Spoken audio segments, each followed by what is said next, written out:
कश्मीर के रामबन में कुदरत ने ऐसा कहर बरपाया कि जो तस्वीरें आ रही हैं उन्हें देखकर किसी का भी कलेजा कांप सकता है। आसमान से उतरी आफत ने न सिर्फ कई लोगों को मौत की नींद सुला दिया, बल्कि इस तबाही की वजह से कई परिवार बेघर हो गए। देखिए रिपोर्ट।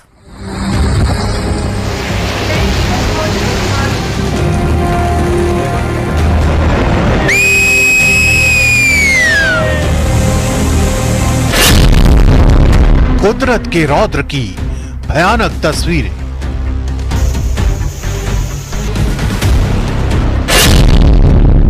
आसमान से बरसी कहर की बारिश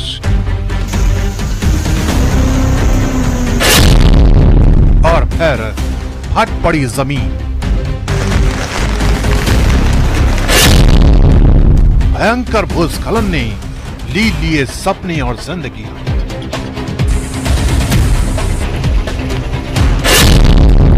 एक झटके में तबाह हुए आशियाने, चीखें, आंसू और सन्नाटा।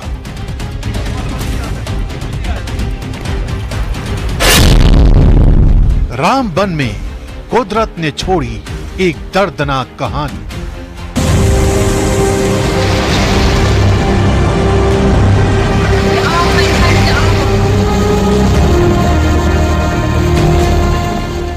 कुदरत की ताकत का असर क्या हो सकता है? जम्मू कश्मीर के रामबन से आई ये तस्वीरें इसी बात की तस्दीक करती हैं। ट्रकों और गाड़ियों की कब्र कहाँ बन चुकी है। जिन घरों में लोग जिंदगी बसर कर रहे थे, वो आशियाने भी इस कहर में जमींदोज हो चुके हैं। न सड़कें बची हैं, न बस्तियां। आपदा ने यहाँ सब कुछ ले लिया है। मदद के लिए नहीं आया। पूरा 12 घंटे हो गए, फिर से रात हो गई है, अब फिर से बारिश हो रही है, बादल हो गया। हम डर रहे हैं, हम कहाँ जाएंगे। रात के 3 बजे ये बाढ़ आ गई, तो हम सोए हुए थे सब बिस्तरों में। तो जब यहाँ शोर हुआ तो सारे बाहर निकले, तो हम भागे। सारा कुछ जैसे था, माल मवेशी सब कुछ, खाली कपड़े लगे थे वो भी सब गिले हो गए। यहाँ एक ही रात में दर्जनों परिवार बेघर हो गए। वज्रपात, ओलावृष्टि और भयानक लैंडस्लाइड ने कुछ भी नहीं छोड़ा। अगर कुछ बचा है तो सिसकियां और मलबे में दबी उम्मीद। तब अंदाजा नहीं लगा सकते कि हम लोग नेशनल हाईवे पे चल रहे हैं, लेकिन कितना बड़ा पहाड़ियों से तूफान और क्या मंजर रहा होगा जो पूरे इलाके से। यहाँ से आप देखिए किस तरीके से यहाँ पर ये रेस्टोरेंट है पूरी तरह से डूब चुका है। आप देखिए प्रशांत, ये तस्वीरों में आप कह रहे थे कि तस्वीरें बयां कर रही है, तस्वीरें खुद बयां कर रही है। आप देखिए ये रेस्टोरेंट पूरे तरीके से मलबे का ढेर बन चुका है। आपको तस्वीरें दिखाने की कोशिश कर रहे हैं। और देखिए ये दूसरी मंजिल दिख रही है, इसकी पहली मंजिल और बेसमेंट तो दिखाई ही नहीं दे रहा। धर्मकुंड गांव में कुदरत ने सबसे ज्यादा कहर बरपाया।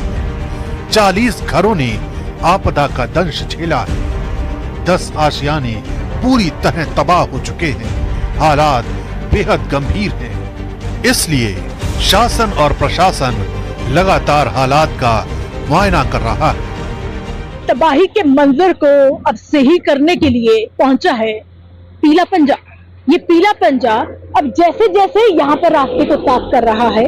बता दें कि हम लोग सड़क पे हैं, मतलब अभी भी यहाँ से 10 फुट नीचे सड़क है, नेशनल हाईवे है, और उसके ऊपर मलबे का ढेर है। उसके ऊपर का भी जो मलबे का ढेर है वो ये जेसीबी हटाने का काम कर रही है। और ये अभी का नहीं कर रही है, बल्कि सुबह जितने बजे से ये बारिश यहाँ थमी थी तभी से यहाँ पर 2 से 3 जेसीबी लगी और इस मलबे को हटाने का काम जो है वो यहाँ पर शुरू हुआ। रेस्टोरेंट, दुकानें, घर, झुग्गियां, सड़कें, गलियां, यहाँ कुछ भी बाकी नहीं है। 19 तारीख की रात आसमान से उतरी आफत ने जिंदगी और मौत का फासला मिटा दिया। रात 1 बजे से अनहोनी की आशंका ने आकार लेना शुरू किया जब मूसलाधार बारिश शुरू हुई।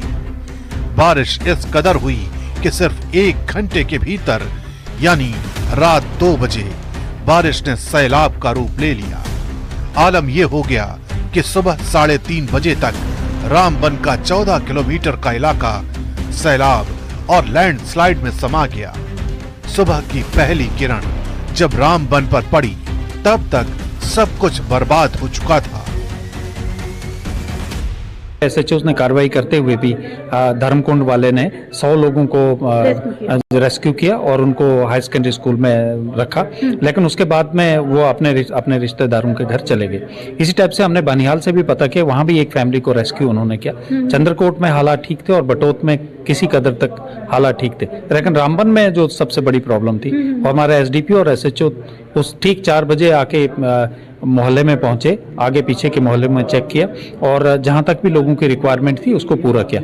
इस भयानक तबाही का असर ये हुआ कि 700 से ज्यादा गाड़ियां मलबे में समा गई। सिर्फ स्थानीय लोगों को ही इस आपदा का सामना नहीं करना पड़ा, सैकड़ों सैलानी भी इस अचानक आई आपदा का शिकार हो गए।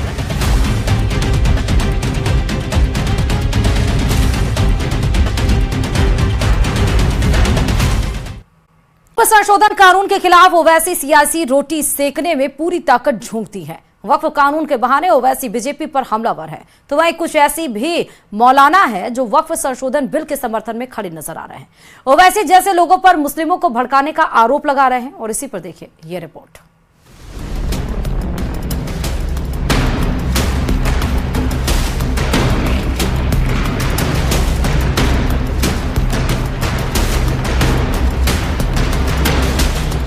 वक्फ संशोधन कानून के खिलाफ सियासी संग्राम के बीच असदुद्दीन ओवैसी ने अपने बयान से आग में घी डालने का काम जारी रखा है। ओवैसी ने कहा कि जब से बीजेपी सत्ता में आई है तब से मुसलमानों की मजहबी शिनाख्त पर हमला बोला जा रहा है। मुस्लिम महिलाओं को ताकतवर बनाने के बजाय उनके हिजाब छीने जा रहे हैं। बुलडोजरों से मुसलमानों के घरों को तोड़ा जा रहा है।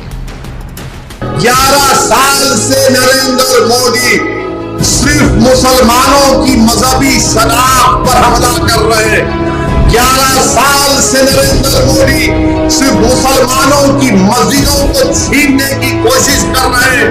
11 साल से नरेंद्र मोदी मुस्लिम खवातीन को ताकतवर बनाने के बजाय उनके सरों से हिजाब को छीन रहे हैं। 11 साल से नरेंद्र मोदी बुलडोजरों के जरिए सबसे ज्यादा दलित और मुसलमानों के घरों को तोड़ दिया। वहीं कुछ ऐसे भी मौलाना हैं जो वक्फ संशोधन बिल के समर्थन में खड़े नजर आ रहे हैं। इसे पसमानदा समाज के लिए फायदेमंद बता रहे हैं। वक्फ संपत्तियों पर अवैध कब्जा करने वालों पर मुस्लिमों को भड़काने का आरोप लगा रहे हैं। क्यों ना इस वक्त में हम ईमानदारी के साथ इसकी आय बढ़ाएं और इसका जो धन है, जो पैसा है, जो अवैध कब्जा है, जो अपनी जगह पर इसमें तरह तरह तरीके के जो है भ्रष्टाचार जो है वो राइज हैं, उनको हम किस तरीके से खत्म करें, कम करें, और जो चीज इसमें आड़े आ रही है उसके लिए एक संशोधन बिल जो है वो होना चाहिए। तो जाहिर सी बात है कि ये हम लोगों के लिए एक बहुत बड़ी अपॉर्चुनिटी थी। वैसे वक्फ एक्ट में संशोधन की शुरुआत से बवाल जारी है। पक्ष के अपने तर्क हैं और विपक्ष के अपने। सत्ता पक्ष से लेकर कुछ मुस्लिम पक्ष के लोग भी इसके फायदे गिना रहे हैं, लेकिन सियासत करने वालों को ये बात रास नहीं आ रही है। Bureau report, news 18।